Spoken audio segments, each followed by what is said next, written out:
إذا ضريت الحوات بابك ما فعل كقول تقولي وداعي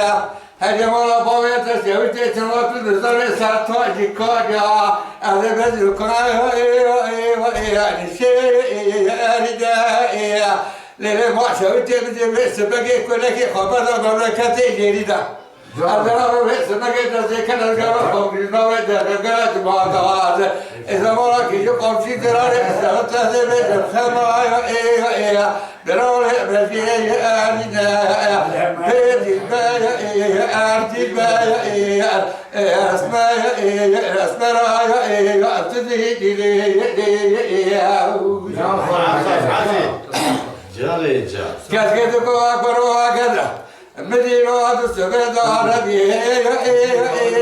رجنا أديبا مدي كذا لو كان رسمة كتكتة بيخل يربي محرم ما يا فلان وفايا أديدا للربي علمي بكي حوضه بسمرة جريسي بكا آمين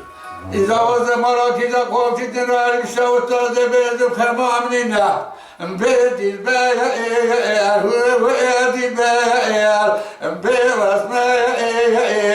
واسمايع يدي البرايع ابتدي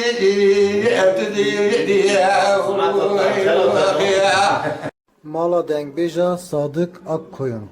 Lütfen destek için kanalımıza abone olmayı, videolarımızı beğenmeyi unutmayın.